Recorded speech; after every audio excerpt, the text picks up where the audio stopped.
বন্ধুরা, 14ই ডিসেম্বর 2024 এবং আজ হচ্ছে শনিবার। আজকের আবহাওয়ার আপডেট দেখে নেব। উপগ্রহ চিত্র বলছে সমগ্র ভারতবর্ষ এই মুহূর্তে পরিষ্কার, উত্তর থেকে দক্ষিণ, পূর্ব থেকে পশ্চিম। তবে একেবারে দক্ষিণে কন্যাকুমারী, যেটা একেবারে আমাদের যে সমুদ্র সৈকত ভারতের সর্বোচ্চ দক্ষিণে, সেই অঞ্চলে খানিকটা মেঘ রয়েছে, তবে বাকি পরিষ্কার। চলে আসবো পূর্বে, দেখব পশ্চিমবঙ্গ, লক্ষ্য করব ত্রিপুরা, আসাম, আর সাথে বাংলাদেশেরও আবহাওয়া আমরা দেখে নেব। সবার প্রথমে আমরা যেটা লক্ষ্য করব সেটা ভারী মেঘের সমন্বয় তো ঘটেছে বঙ্গোপসাগরে। এর থেকে কি ঘূর্ণিঝড় তৈরি হতে পারে? নিম্নচাপ তৈরি যে হচ্ছে সেটা একেবারেই স্পষ্ট হয়ে গেছে। ঘূর্ণাবর্ত শুধু যে বঙ্গোপসাগরে তাই নয়, আরব সাগরেও ঘূর্ণাবর্ত আমরা লক্ষ্য করতে পারছি। এর পরবর্তী সময়ে যদি আমরা টাইমটাকে ফাস্ট ফরওয়ার্ড করি, তাহলে ECMWF মডেল বলছে ঘূর্ণাবর্ত থেকে নিম্নচাপ তৈরি হয়ে দক্ষিণ ভারতের পুদুচেরি বা পন্ডিচেরি, এছাড়া চেন্নাইয়ের দিকে সেটি 18 তারিখ নাগাদ নিম্নচাপ রূপে ল্যান্ডফল করবে। এবং এখানে আরব সাগরেও একটি ঘূর্ণাবর্ত, তবে সেটি থেকে বড় কিছু হওয়ার সম্ভাবনা লক্ষ্য করা যাচ্ছে না। এরও পরবর্তী সময় যদি আমরা লক্ষ্য করি, তাহলে আরও একটি নতুন ঘূর্ণাবর্ত তৈরি হবে, সেটি 23-24 তারিখ নাগাদ। এখন অবধি যা আপডেট, তার থেকেও বড় কিছু হওয়ার সম্ভাবনা নেই। এই হলো গিয়ে ECMWF। এবার আসি GFS মডেল কি বলছে। GFS মডেলও বলছে যে এই মুহূর্তে ঘূর্ণাবর্ত রয়েছে, আরব সাগরেও রয়েছে, বঙ্গোপসাগরেও রয়েছে। কিন্তু পরবর্তী সময় অনুযায়ী GFS যে আভাসটা দিচ্ছে, তাতে কিন্তু 16-17 তারিখ নাগাদ, মানে সোম মঙ্গলবার নাগাদ একটি ঘূর্ণিঝড় তৈরি হতে পারে, যেটির তৈরি হলে নাম হবে শক্তি। এবং যে শক্তি সঞ্চয় করতে পারবে, এরকম একটা আভাস কিন্তু GFS মডেল বলছে যে একটা ঘূর্ণিঝড় আসার প্রবল সম্ভাবনা রয়েছে।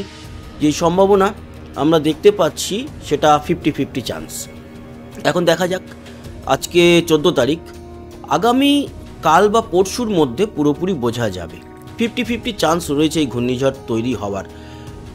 এটা হয়তো আগামীকাল আমরা দেখতে পারি যে আর কোনো চান্সই রইল না, আবার চান্সটা বেড়েও যেতে পারে। তার জন্য আগামীকাল রবিবার আমরা আবহাওয়ার আপডেটটা যখন দেব, তখন ভালো মতো আরও ফলো করা যাবে। এছাড়া আমরা যদি দেখি যে আমাদের পশ্চিমবঙ্গ, এছাড়া পূর্বের যেই রাজ্য ত্রিপুরা, এদিকে আসাম, সেসব রাজ্যগুলোর উপরে কিংবা বাংলাদেশের উপরে এর কোনো এফেক্ট আসছে না। আসি পরবর্তী সময়ে বৃষ্টি আমরা পাচ্ছি কি না আমাদের এই বেঙ্গল জোনে।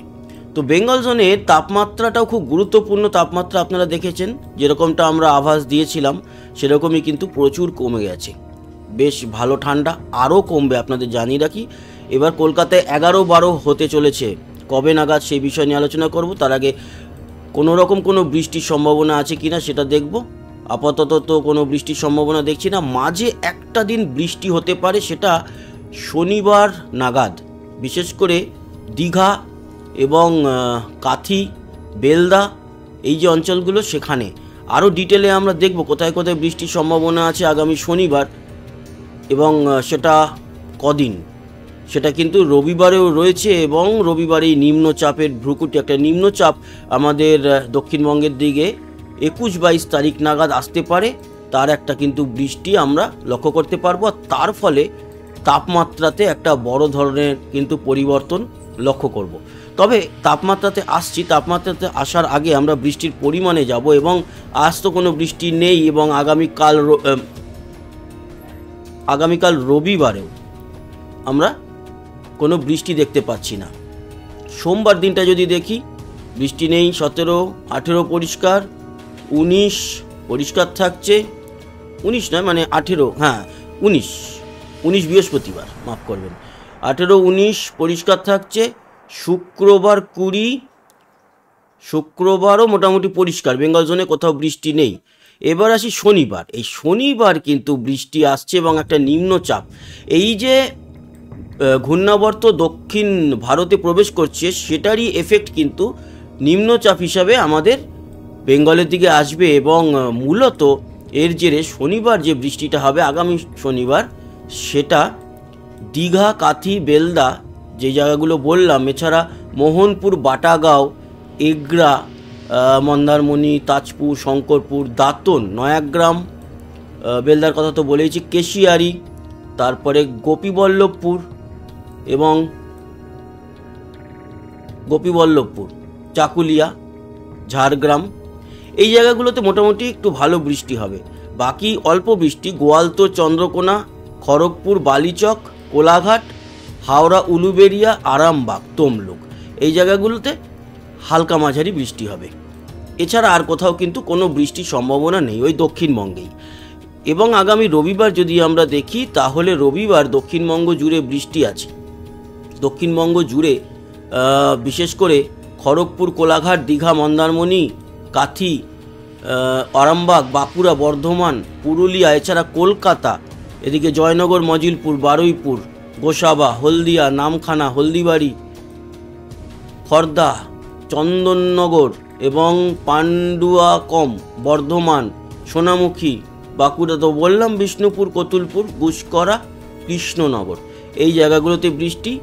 দক্ষিণ চব্বিশ পরগনা জুড়ে বৃষ্টি, উত্তর চব্বিশ পরগনা কিছু কিছু জায়গাতে বৃষ্টি দেখা যাবে, বিশেষ করে উত্তর চব্বিশ পরগনার দক্ষিণের বিভাগে, বসিরহাট, টাকি সেদিকটায়, হাবড়া, বনগাঁ অবশ্য পরিষ্কার থাকছে। এছাড়া বাংলাদেশের সাতক্ষীরা, শ্রীকান্তপুর, শ্যামনগর, সুন্দরবন অঞ্চলে কিছুটা বৃষ্টি, পাথরঘাটা, মঠবাড়িয়া, জিয়ানগর, কলাপাড়া, এই অঞ্চলে আগামী শনিবার ঠিক নয়, রবিবার বৃষ্টিটা লক্ষ্য করতে পারবো। তার মানে একটা নিম্নচাপ কিন্তু এই সপ্তাহ শেষে বাংলায় আসছে, এরকমটাই দেখতে পেলাম। এবার চলে আসি তাপমাত্রা, খুব গুরুত্বপূর্ণ। আজকের ভোরে কত ছিল তাপমাত্রা দেখলে আপনি, আজকে 13-14 মতো ছিল। আর এই মুহূর্তে 23-24-এর মধ্যে পুরো বেঙ্গল, শুধু দার্জিলিং তো কম থাকবেই। দার্জিলিং এই মুহূর্তে রয়েছে 15, বাকি 23-24-এর মধ্যে কোথাও কোথাও হয়তো 25, আলিপুরদুয়ারে 25, বাকি 23-24, কলকাতা তো 24। 23-24-এর মধ্যে এই মুহূর্তে পশ্চিমবঙ্গ, মানে সর্বোচ্চ তাপমাত্রা আজকে বাংলাদেশে মোটামুটি 24-25-এর মধ্যে। চিটাগাং বা চট্টগ্রাম, মহেশখালী, টেকনাফ, সেন্ট মার্টিন, এগুলো সব 26 থেকে 28-এর মধ্যে। ত্রিপুরা হচ্ছে 24-25-এর মধ্যে। শিলচর 25 এবং আসামের গোয়ালপাড়া, গুয়াহাটি সবই 24-25-এর মধ্যে। ডিব্রুগড়, ডিমাপুর, জোরহাট সব 24-25। এই হচ্ছে তাপমাত্রা। এবার চলে যাই, কাল ভোর রাতে তাপমাত্রা কত হবে। সর্বনিম্ন তাপমাত্রা কি আজকের থেকে কমবে না আজকের থেকে বাড়বে সেটা দেখে নেব। চলে গেলাম ভোর 5টা। কালকে 12, কালকে আরও ঠান্ডা, আজকে তো তাও 13-14-এর মতো ছিল।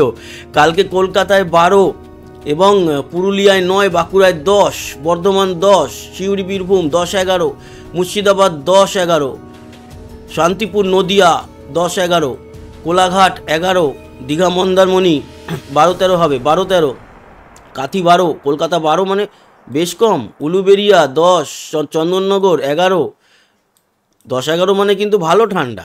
ওকে, তার মানে দক্ষিণবঙ্গ জুড়ে কালকে 10-11, পুরুলিয়াতে 9।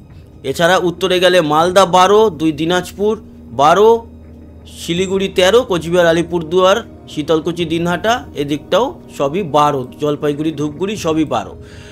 দার্জিলিং 8, মাঝে তো 6 বা 5-এ চলে গেছিলো, তাও তো 8।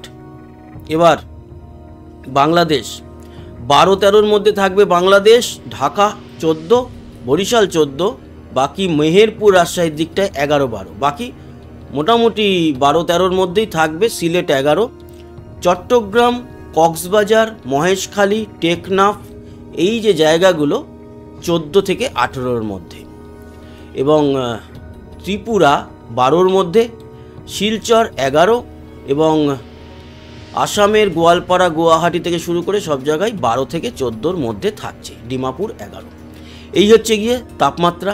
তার মানে আগামী কাল ভোরে আরও তাপমাত্রা কমবে, সেটাই কিন্তু আমরা দেখতে পেলাম। তারপরের দিন 12-13-এর মধ্যেই থাকবে মোটামুটি একই তাপমাত্রা সোমবার। তারপরে যদি মঙ্গলবার দেখি, মঙ্গলবার একটু বাড়বে, 15 যাবে। বাকি সব জায়গায় নয়, মানে 1-2 ডিগ্রি করে সব জায়গাতেই বাড়ছে, এরকমটা দেখতে পাচ্ছি। এছাড়া বুধবার যদি আমরা দেখি, বুধবার দিনকেও একই থাকবে 15-এর মতো, একটু বেড়ে যাবে। বৃহস্পতিবার দিনও ওই 15। তারপরে কেন দেখছি তার কারণ আছে, এই যে নিম্নচাপ যেটা আসছে তার জন্য তাপমাত্রায় কতটা ফারাক হবে সেটা দেখে নিই। এই যে শুক্রবার এবং পরে যে শনিবার আসবে, দেখুন তাপমাত্রা এক ধাক্কায় 17 পৌঁছে যাবে। দীঘা মন্দারমণির দিকে যেহেতু বৃষ্টি আছে, খড়গপুর 18, ভোর রাতে 18, কিন্তু এমন কিছু তাপমাত্রা মানে এমন কিছু ঠান্ডা নয়। আবার রবিবার দিনটাও দেখুন, রবিবার দিনে কিন্তু তাপমাত্রা অনেকটা বেড়ে গিয়ে 19, অনেকটা গরম পড়ে যাবে আগামী রবিবার দিনকে। তারপর আবার হয়তো কমবে, কবে কমবে সেটাও দেখে নিই। মোটামুটি তারপর গরম না, ওইটা দুপুর 2টোয় দেখছি, দাঁড়ান 1 সেকেন্ড, সকালবেলায় দেখতে হবে না। আচ্ছা 19 ভাবতে পারছেন, 24 তারিখ নাগাদ। তারপরে এখানে যদি আমরা যাই হচ্ছে গিয়ে কত 26 তারিখ, 17, সপ্তাহ শেষে আবারও কিন্তু তাপমাত্রা ঊর্ধ্বগামী হবে, তারপর গিয়ে আবার কমবে। সপ্তাহ শেষে, এই সপ্তাহের শেষে বৃষ্টি আছে যেরকম, সেরকম তাপমাত্রায় বড় ফারাক আছে। তো ধন্যবাদ, আশা করি এই আপডেট কাজে লেগেছে। সঙ্গে থাকবেন, সাবস্ক্রাইব করে লাইক শেয়ার করবেন, কমেন্ট বক্সে আপনার মতামত জানাবেন। আসি আবার দেখা হবে, সবাই ভালো থাকবেন, সুস্থ থাকবেন, টাটা।